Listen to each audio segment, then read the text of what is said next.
როდესაც FAC-ის შეხვედრა, საგარეო საქმეთა მინისტერიალი მიმდინარეობდა სამშაბათს, ზუსტად იმ დროს გახარიას ჰქონდა შეხვედრები აი ამ მინისტერიალის წევრებთან, სიკორსკის პოლონეთის საგარეო საქმეთა მინისტრის განცხადებას გაგახსენებთ გახარიასთან შეხვედრის შემდეგ, რაც გააკეთა და ჩვენი პარტნიორების დარწმუნება, რომ მნიშვნელოვანია რომ მოგვეცით. ეს ერთი, რომ გადავადდეს ესე ვთქვათ იზოლირება, იმიტომ რომ საქართველოს იზოლირება არის მხოლოდ რუსეთის ინტერესში და გადასარევად ასრულებს ამ ინტერესს ოცნება, ეს ერთი მიმართულება და მეორე ირაკლი აი წეღანაც საუბრობდით ოცნების ამორჩეველს.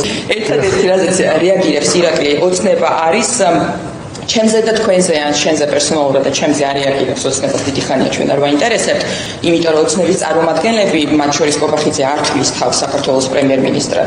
ერთი არის ჩვენ არ ვაღიარებთ, მაგრამ არც თვითონ არ თვლის თავს საქართველოს პრემიერ-მინისტრად. შესაბამისად, ის არ თვლის, რომ ჩემს წინაშეც და შენ წინაშეც ზუსტად ისეთივე ანგარიშვალდებულია, როგორც ოცნების სამომრჩევლის წინაშე, იმიტომ რომ ის მისი ლეგიტიმაციის წყარო ქართველი ხალხი კი არ არის ირაკლი ბიძინა ივანიშვილია.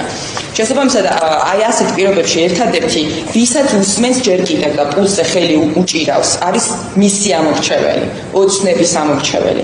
ამიტომ არის ჩვენთვის განსაკუთრებით პრინციპულად და კრიტიკულად მნიშვნელოვანი, მით უფრო ჩვენთვის რახან ცუდომა გვაქვს ოცნების ამორჩეველთა, იმიტომ რომ ეს ხალხი ჩვენ გვისმენს, ამიტომ არის კრიტიკულად მნიშვნელოვანი თავად ოცნების ამორჩევლის დარწმუნება.